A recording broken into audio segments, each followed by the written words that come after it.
Bom dia a todos e a todas. Eu sou Rogério Chaves, sou coordenador editorial da Fundação Perseu Abramo. Inicio aqui agradecendo a coordenação do primeiro Salão do Livro Político, em nome da Fundação Perseu Abramo. Acho que essa é uma das iniciativas que a gente estava esperando já há muito tempo, né? Então, as editoras que se reuniram em torno dessa ideia aqui no Brasil estão de parabéns. Eu acho que a gente pode evoluir um bocado, né? Reunir os nossos autores, reunir as nossas obras e fazer com que os nossos leitores também se conheçam, né? Então, essa é a primeira saudação que eu gostaria de dar, né? Eu gostaria de agradecer ao professor Ladislau Dalbor, que aceitou o nosso convite para esse bate-papo aqui no primeiro Salão do Livro Político, né? Ele já fez a apresentação do livro dele assim que a gente lançou. Essa é já uma reimpressão do livro, que chegou essa semana, né? Então, a gente propôs que o livro tivesse aqui na programação do Salão também por conta disso, né? Antes de apresentar o professor, eu gostaria aqui, em nome da Fundação Perseu Abramo, e acredito que em acordo com a coordenação, eu gostaria de fazer aqui uma saudação ao companheiro João Pedro Stedley. Eu acho que o que aconteceu essa semana com ele foi uma barbárie, né, que atacou não só a ele como liderança, o Movimento Sem Terra, mas como a todos nós que defende a luta dos trabalhadores, né? Então, essas são situações que a gente vem assistindo ao longo do tempo e que vai nos atacar se a gente não contra-atacar, né? E, no caso do livro, é um arcabouço um instrumental de ideias para essa luta, né? Então, eu aqui gostaria de apresentar o professor Ladislau Dalbor, segundo o cerimonial, vou fazer direitinho, né? Então, o professor Ladislau Dalbor é doutor em Ciência Econômica pela Escola Central de Planejamento e Estatística de Varsóvia, é professor titular da PUC de São Paulo, consultor de agências das Nações Unidas e autor de uma série de obras. Entre elas aqui eu destacaria Democracia Econômica, A Reprodução Social, Propostas para uma Gestão Descentralizada, O Mosaico Partido, A Economia Além das Equações, Tecnologias do Conhecimento, Os Desafios da Educação, todos esses pela editora Vozes. Pela editora Senac, O que Acontece com o Trabalho, e co-organizador da coletânea Economia Social e Brasil, né? Pela editora Fundação Perseu Abramo, o professor Ladislau tem duas obras. Essa que nós trouxemos hoje aqui, né? O Pão Nosso de Cada Dia, tem um subtítulo muito legal que é Processos Produtivos no Brasil, né? Mas ele tem uma outra obra anterior a essa, que a gente vai disponibilizar também para os leitores aqui do salão, que é Os Estranhos Caminhos do Dinheiro, né? Então, é um texto brilhante, porque ele sintetiza uma série de pensamentos complexos para leitores que são leigos no assunto, que são interessados em entender um pouco mais de economia, né? Então, professor, é uma honra para nós poder compartilhar com o senhor aqui desse momento, né?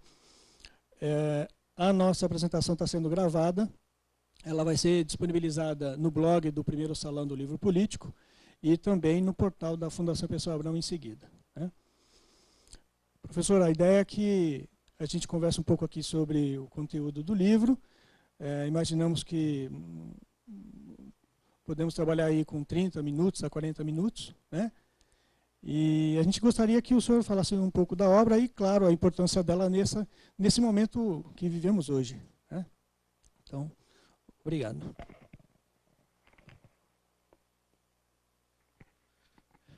Bom dia, boa tarde a todos. Enfim, estamos aqui em petit comité. Eu acho simpático, digamos, a presença e o apoio, mas o fato é que a gente trabalhar e divulgar economia é uma coisa absolutamente fundamental, né? Tem uma coisa curiosa. É só vocês olharem a crise atual, enfim, crise com C maiúscula, né? Enfim, ninguém na realidade está entendendo qual é o tamanho do ajuste, quanto dinheiro isso representa, de onde é que veio esse negócio. Todo mundo tem opinião, né? Quer dizer, não é só em futebol, né? Todo mundo sabe, entende da economia, pelo menos tem fortes reações do fígado, em particular, né, sobre o que acontece na economia, mas, na realidade, a compreensão dos mecanismos é praticamente nula, né? Deixa eu lembrar uma coisa básica, né? O dinheiro é um estruturador fundamental, que a gente goste ou não, da nossa sociedade, de como ela funciona. Qual é a lógica que um operador, digamos, de um dos grandes grupos financeiros tenha uma remuneração de 20 milhões de dólares por ano e o professor universitário ganha o que ganha? Enfim, qual é o aporte, qual é o positivo de um de outro? Tem alguma lógica econômica? Ninguém entende, né? Na realidade, o curioso é o seguinte: provavelmente nenhum de vocês jamais teve uma aula sobre dinheiro, sobre moeda, né? O que em si é divertido, né? Porque na escola a gente aprende Dona Carlota Joaquina, todas essas coisas importantes, né? Mas não tem uma só aula para entender como funciona o planeta, né? É interessante, estou exagerando um pouco talvez, claro, tem muitas coisas fortes, né? Os professores no esforço de explicitar, né? Mas mesmo os professores têm imensa dificuldade, né? Entender, por exemplo, a taxa de juros e coisa do gênero, né? Certo? As pessoas pagam, tipicamente, na casa que tem total dedicação a vocês, 100% de juros numa compra a prazo, né? As pessoas não entendem o tamanho do juro, ainda mais quando o juro é apresentado, por exemplo, como 6% ao mês, né? Juro ao mês é treta, né? Eu pergunto para as pessoas, me diz uma coisa: um juro de 6% ao mês é 3 vezes maior do que um juro de 2% ao mês, né? As pessoas dizem, claro, mas, né, 3 vezes 2 é 6, né? Certo? Bom, pense um pouco, um juro de 2% ao mês, se você passar para o ano, dá 26% ao ano. Um juro de 26% ao ano, 3 vezes 26 é 78. Certo? E o juro de 6%? O juro de 6% ao ano é mais de 100%. Certo? Por quê? Porque é um processo cumulativo, né? Eu volto a dizer. Ninguém entende desse negócio. Por isso que, inclusive, que se apresenta o juro ao mês, né? Coisa que você não vai encontrar em outra parte do mundo, porque é uma treta evidente. Você trabalha com uma coisa que é básica. Você trabalha com o desconhecimento das pessoas. Você abusa, aproveita da dificuldade das pessoas fazerem os cálculos correspondentes, né? Eu tinha um aluno que era diretor de uma dessas grandes redes, né? Me dizia tranquilamente na aula: professor, vender a prazo no Brasil é bico. Ninguém entende de matemática financeira, né? A pessoa pensa, cabe no bolso, dá para eu pagar, certo? Meu, você está pagando 100%, às vezes 200%, às vezes 300% sobre o valor do produto, certo? Mas cabe no bolso, né? Isso multiplicado por dezenas de milhões de consumidores é uma beleza. Quer dizer, na realidade, o dinheiro está sendo apropriado por intermediários, mas não pelo produtor e não o conforto do produto pelo consumidor. Certo? Você gerou um sistema de intermediários, né? A economia não é só intermediação financeira, né? Eu estou puxando esse aqui porque, claramente, o Brasil hoje está travado não por problemas de excesso de gasto público ou por gastos sociais coisa do gênero, e sim por um sistema de intermediação financeira, hoje se chama internacionalmente de financiarização. Né? Não é só no Brasil que está se tentando reduzir direitos sociais para passar dinheiro para bancos. Né? Isso está acontecendo na Grécia, na Argentina, na França, enfim, uma carrada de países. Né? Certo?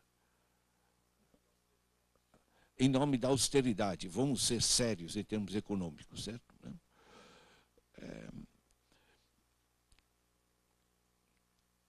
Este livro, como este outro livrinho meu que foi mencionado pelo Rogério, né, Os Estranhos Caminhos do Nosso Dinheiro, são livros para já pequenos. Né?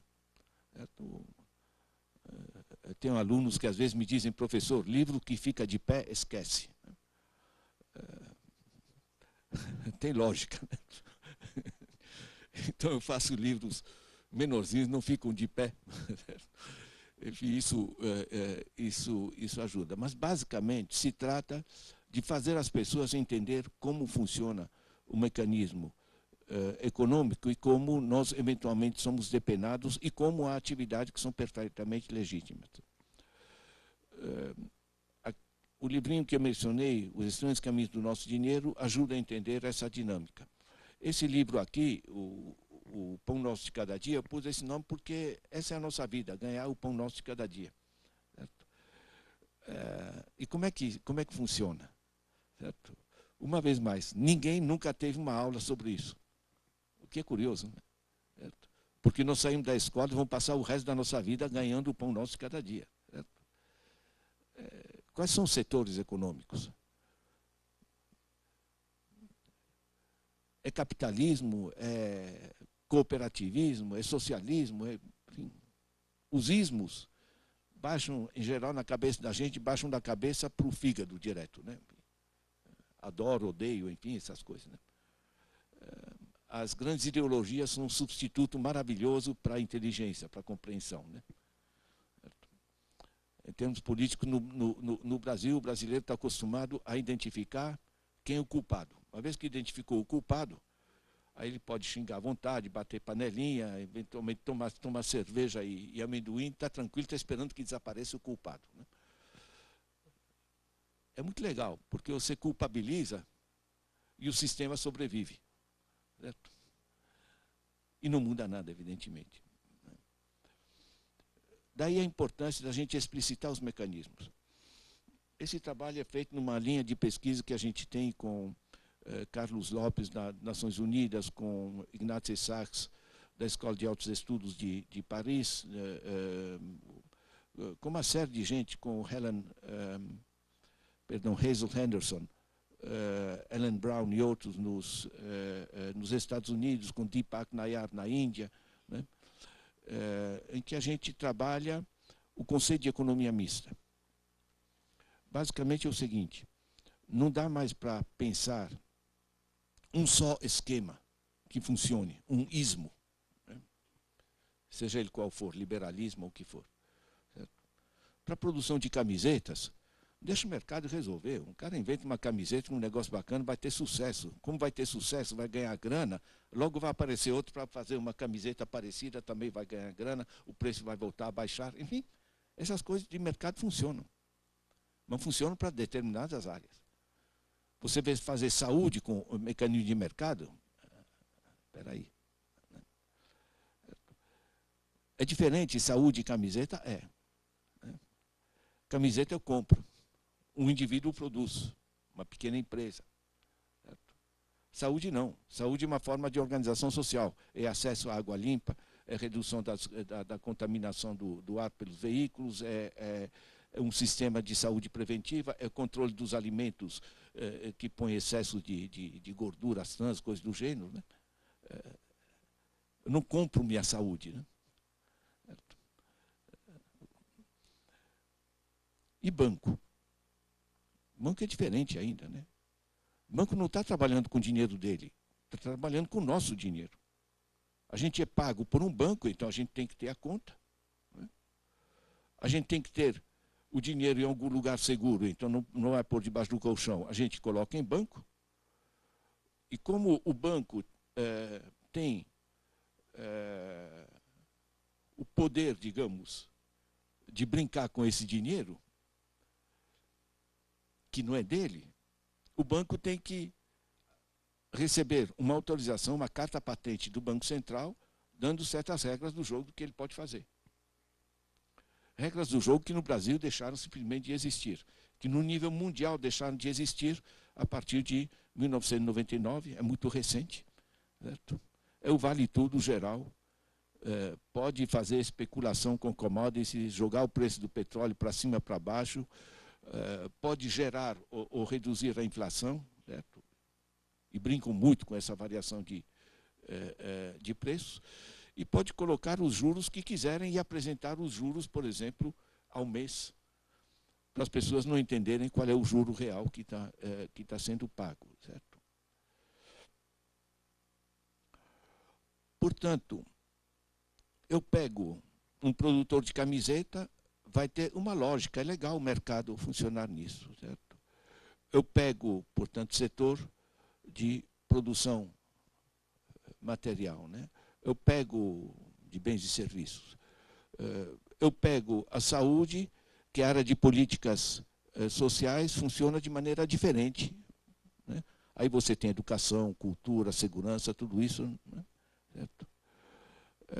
Eu pego o banco, que são intermediários, né? Os chá comigo, né? Eu resolvo para você, dou segurança ao seu dinheiro, né? Eu te empresto, né? Que é diferente. Eu tenho um setor de infraestruturas que é muito diferente também. Certo? Por que nós temos uma cidade como São Paulo, onde o cidadão perde 2 horas e 40 minutos por dia no trânsito? Não está trabalhando, não está estudando, está emitindo dióxido de carbono, está cansando, se irritando. Meu, não faz o mínimo sentido. Eu já trabalhei em Paris, em Nova York, e não tinha carro, entende? Em Paris você está numa distância a pé de uma estação de metrô em qualquer lugar, você anda de mão no bolso, é gostoso Paris, né? Não é só porque tem o Sena, Torre Eiffel e tal, certo? Mas o clima é bom, é uma cidade a pé, né? Certo? E quando tem que se deslocar, é por baixo, né?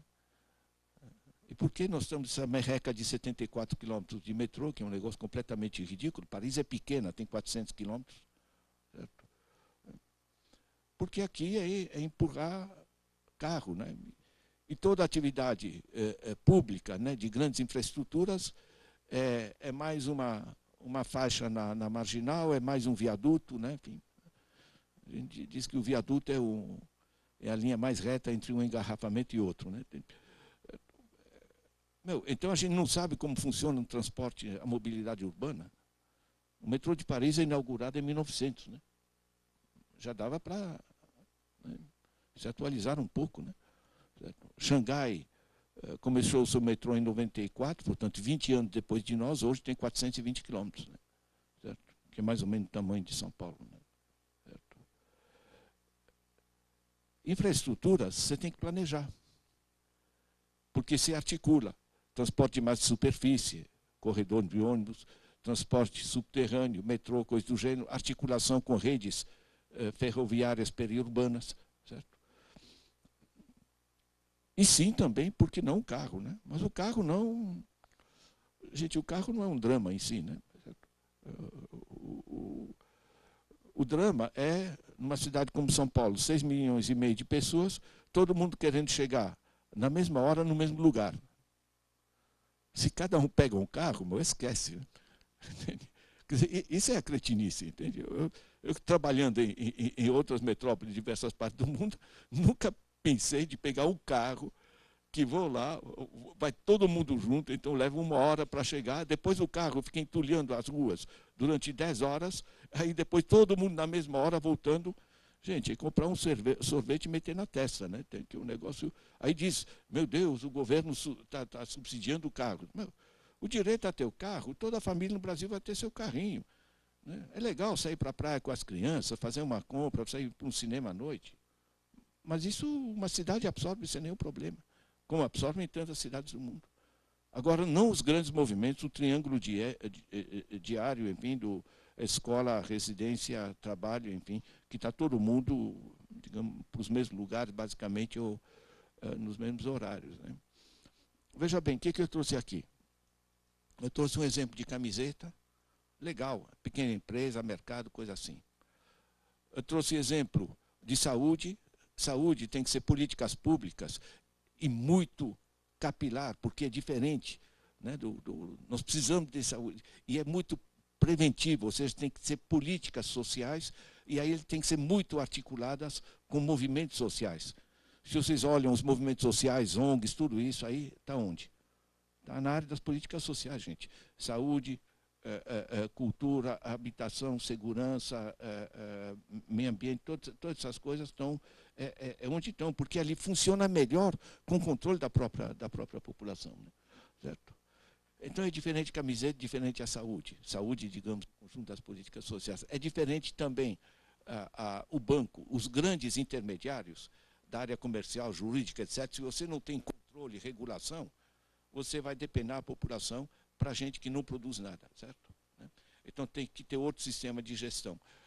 E as áreas de infraestruturas, ele tem que ter planejamento de longo prazo, porque são grandes investimentos pesados que tem que articular de maneira inteligente o território, né? O que eu estou trazendo com isso? Estou trazendo que nós somos sociedades complexas demais para a gente ter um esquemão de solução. Então a gente cola uma etiqueta ideológica, põe comunismo, socialismo, liberalismo, neoliberalismo, capitalismo, enfim, a sopa de ismo que for. Esse livrinho aqui, ele tenta trazer a visão seguinte. Quais são os grandes subsistemas, as 4 grandes áreas: produção de bens e serviços, infraestruturas, sistemas de intermediação e políticas sociais, e como cada uma delas precisa, numa sociedade complexa, ter sistemas mais finos, né, mais modernos, digamos assim, de gestão. Reduzir um pouco, digamos, o fígado, o nosso raciocínio e os ódios, né, e pensar um pouco o que funciona, né? Essa é a ideia, tá? Essa é a ideia. Ajuda muito porque puxa a economia para o chão, né? Porque o que interessa é os resultados. A gente tem que ter os produtos para comprar, certo? Esses produtos têm que poder circular, para isso precisa de infraestruturas, né? Para essas infraestruturas e os produtores funcionarem, você precisa ter intermediários que facilitem isso. Nós precisamos sim de comércio e de bancos, tal, mas com devido controle, né? Fazer de certa maneira para fazer tudo circular. E nada disso vai acontecer se nós não temos investimento nas pessoas. Gente com educação, saúde, lazer, enfim, com um conjunto de... né? E também o fato seguinte: uma vida com saúde, educação, lazer, cultura, segurança é o que a gente quer da vida, né? Então, de repente, a gente tem que equilibrar essas coisas. Essa é a proposta do livro. Ele tem uma falsa simplicidade, digamos assim, né? Às vezes é mais complicado ser simples do que...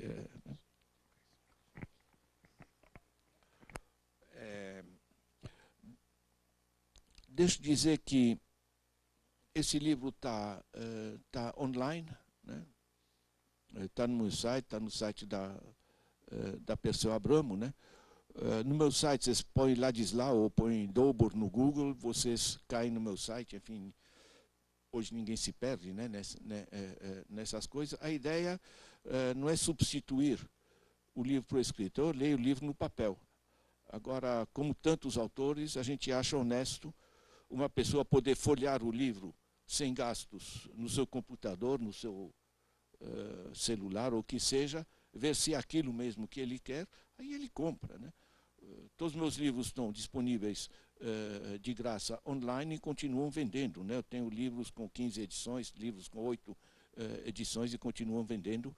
A coisa não atrapalha. Eu acho que uma pessoa que lê um livro inteiro na tela de um computador merece uma medalha, né? E não pagar dinheiro por isso, né? E da minha experiência, meus livros se tornaram mais conhecidos, né? Porque uma pessoa recebe o livro online, se acha legal, repassa para um monte de amigos pelo Facebook, pelo Twitter, ou seja, a notícia do livro circula muito mais, certo?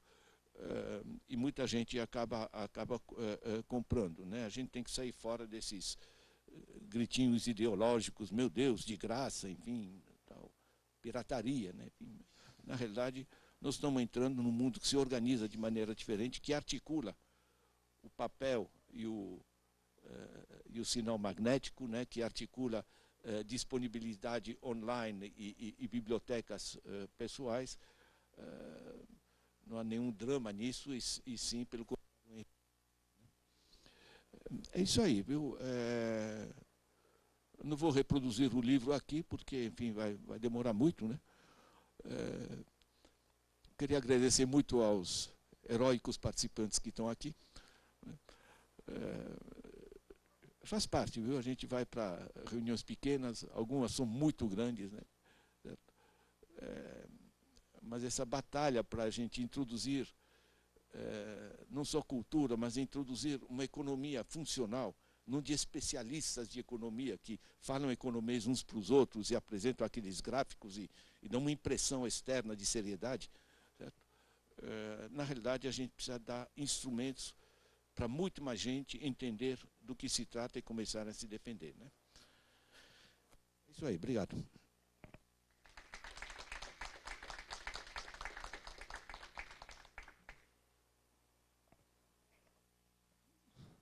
Bem, eu gostaria de, em respeito até às pessoas que chegaram no horário, a gente tem dentro da programação até as 12h30 para atividade, né? Mas, considerando que nós temos aqui, pelo meu relógio, 6 minutos, né? Alguém do nosso excelentíssimo petit comitê, como disse o professor, tem o interesse em fazer alguma pergunta, alguma colocação, alguma saudação? Ótimo. Você, por favor.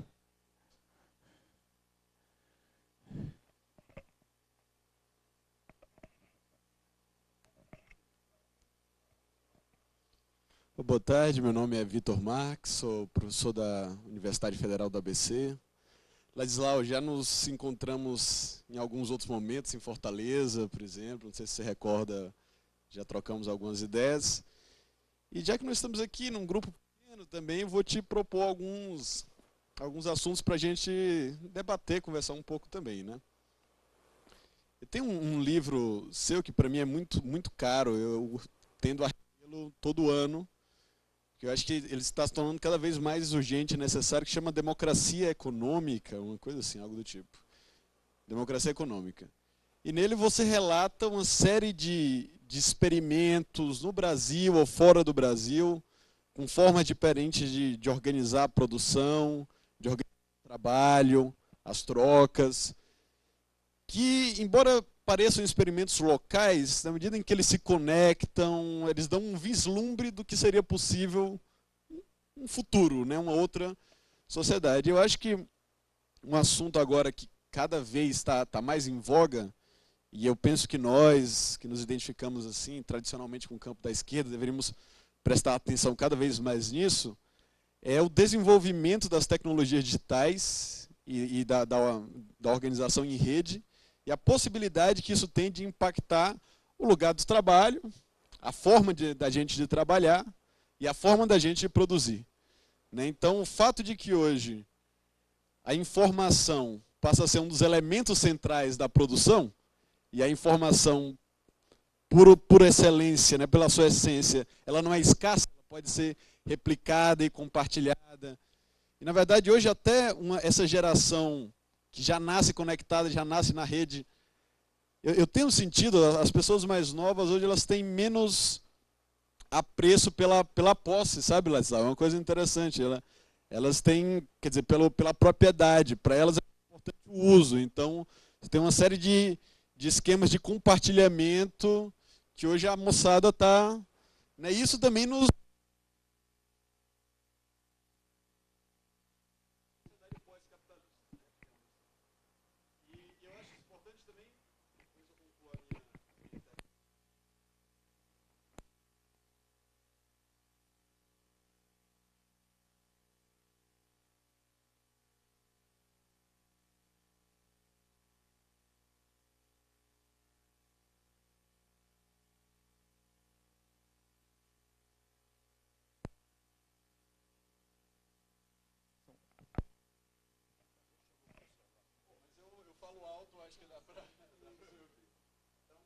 Talvez a última coisa que eu gostaria de dizer é o seguinte. Durante um tempo... Fala bom. Durante um certo tempo, talvez depois da ressaca do colapso das experiências do socialismo real e tal, eu acho que a esquerda teve presa ao presente, um estado de presentismo, incapaz de vislumbrar possibilidades de diferentes formas de viver, né, portanto, deixando de reivindicar e batalhar pelo futuro. Certo? Eu acho que a gente tem que recuperar, reivindicar uma política orientada ao futuro. É isso que eu tenho tentado falar. E acho que agora já é possível fazer uma política orgulhosamente pós-capitalista que é eleitoralmente viável.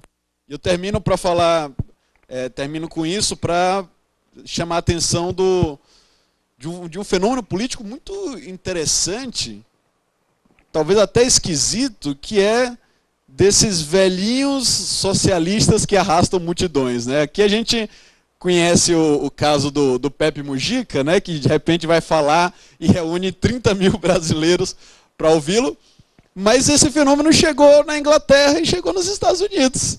Né, os Estados Unidos hoje está com um pré-candidato à presidência que se diz socialista, está fazendo um discurso de democratização da economia e democratização da política, e está ganhando as primárias nos primeiros 2 estados, que é New Hampshire e Iowa, está na frente das pesquisas, o Bernie Sanders. Né? Talvez o único membro do Congresso americano que se diz socialista e está fazendo uma campanha competitiva para chegar na presidência da República. E a gente teve também um fenômeno na Inglaterra do Jeremy Corbyn, que ganhou a presidência, a liderança do Partido Trabalhista com 60% dos votos, né, muito mais do que o Tony Blair, mas fazendo um discurso de que é possível e é cada vez mais necessário pensar num futuro pós-capitalista.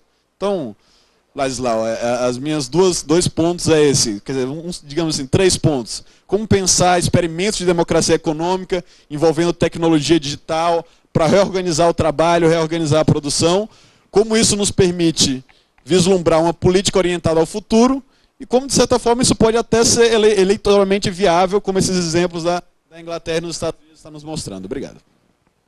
Legal, obrigado, Vitor. Nós somos um pouco um bando de teimoso que todos batalham por essas coisas. Mas, na realidade, gente, há uma perplexidade planetária. Tá? Você pega o Corten com seu livro A Sociedade Pós-Capitalista, para você publicar isso nos Estados Unidos, você está dizendo, olha, esse negócio está mal. Você tem os balanços do sistema ambiental planetário, você pega o livro do Lester Brown, Plano B. Né? Porque o plano A, você tem em torno de Joseph Stiglitz, centenas de economistas de primeira linha nos Estados Unidos estão apresentando the next system, o próximo sistema. Como quem diz, o sistema atual já era. Entende? Outro grupo, em torno de Garal Perobist, Gus Speth, Jeffrey Sachs, enfim, gente desse nível, desse porte, dessa presença mundial, digamos, como personagens de refletir na nossa sociedade, publicaram tudo isso em 2015, hein? New Agenda, a nova agenda. Ou seja, a agenda atual esquece. Né? O planeta está indo para o brejo de maneira extremamente acelerada. Pelo lado ambiental, estamos destruindo o planeta. Só para você dar um exemplo para vocês, né? Saiu a pesquisa este ano, também, 2015, né? Do WWF, que é extremamente respeitável. Né? Nós, em 40 anos, de 1970 a 2010, destruímos 52% da fauna do planeta. Certo? Isso é a vida nos mares, vida nas águas doces, vidas em terra. Certo? Em 40 anos, gente. É completamente surreal. Sem falar do aquecimento global, liquidação de cobertura florestal, perda de solo agrícola, excesso de quimização dos lençóis freáticos com essa quimização agrícola. Quer dizer, a gente está no oba-oba, digamos, de aumento do PIB sem pensar nos outros elementos. Né? E nós temos a destruição social. Né? Nós temos 85 famílias que têm mais patrimônio acumulado, mais riqueza do que 3,5 bilhões de pessoas na base da sociedade, que é a metade mais pobre da sociedade do planeta. Isso vai para o brejo, gente. Pelo lado ambiental, pelo lado social. E os recursos que são necessários para responder a isso estão aí.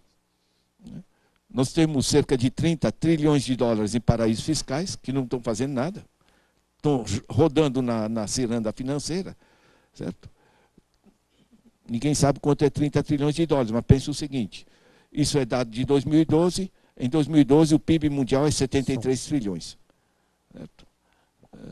A totalidade de bens e serviços. 30 trilhões estão parados em coisas.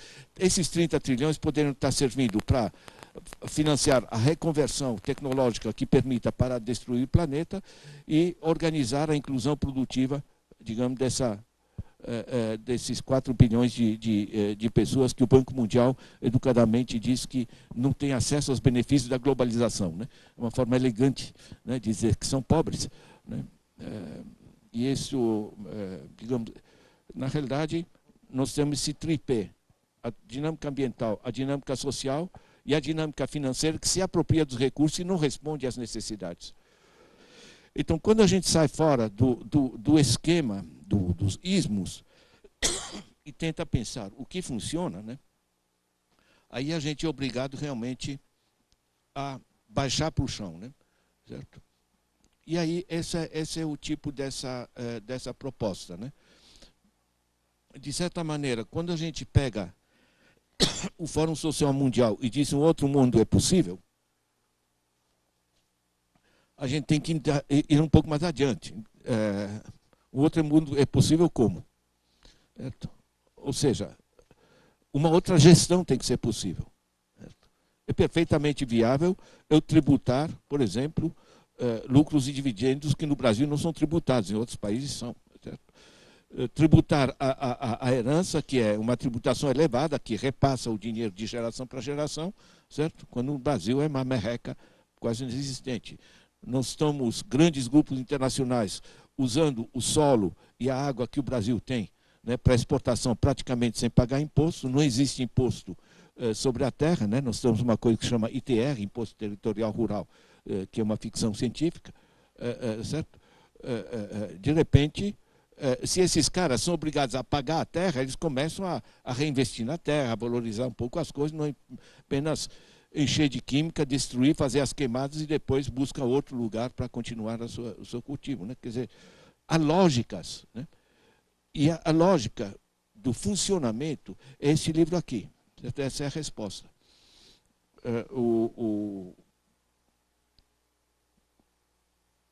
A dimensão da economia do conhecimento nisso, que é legal você lembrar, é fundamental, tá? Porque quando eu pego isso aqui pode ter 2 ou 3% de trabalho físico e matéria-prima. O que é o valor disso aqui? 95%, pelo menos, do valor disso aqui é pesquisa, design, enfim, é imaterial. Né? É a economia imaterial. O que acontece com a economia material? Que o conhecimento, de longe a principal matéria-prima disso aqui, ela não se esgota quando se usa. Certo? É o que a gente chama de economia de bem não rival. Certo? Então é diferente. Se eu te passo meu relógio, deixa de ter meu relógio, isso é meu. Estamos no século XX, bens materiais. Século XXI, principal fator de produção é conhecimento, é imaterial. O principal fator de produção é um fator de produção cujo uso não reduz o estoque. Muda toda a lógica econômica. Certo? Daí a gritaria, royalties, patentes, seja ético. Né? O Economist está desancando recentemente, num amplo artigo, todo o conceito de patente disso aqui, está travando a pesquisa em vez de ajudar. Os copyrights, né? Online, isso não atrapalha, não, pelo contrário, ajuda a divulgar, ajuda inclusive a vender livros. Né? Certo? A lógica é diferente. Pensar que uma ideia eu posso cobrar, ou, digamos, cobrir os custos de elaboração dessa ideia, né? Mesmo que me renda um bom dinheiro é uma merreca comparando com o impacto que isso pode ter, essa ideia circulando no planeta. O MIT, que é o principal centro de pesquisa dos Estados Unidos, criou o OCW. Todos os professores disponibilizam online todas as suas pesquisas. Certo?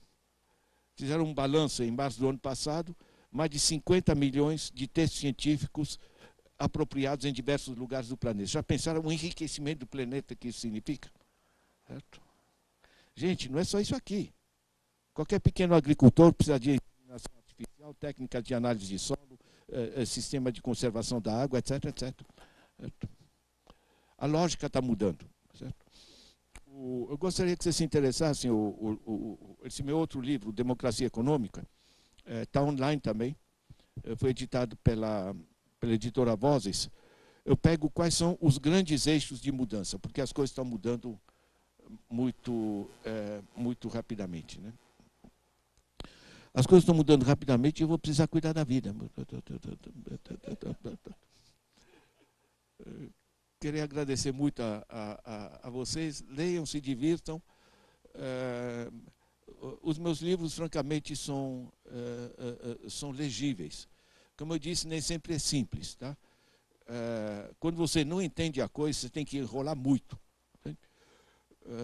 Eu que trabalhei em dezenas de países, muitos anos das Nações Unidas, montei sistemas de planejamento, eu fui baixando as minhas ideologias um pouquinho, né, tranquilizando elas e pensando, afinal, o que funciona. Certo? E o que funciona são subsistemas diferenciados, inteligentes, e não grandes ideias e bater panelinhas e coisas do gênero. Né? Gente, obrigado, bom almoço.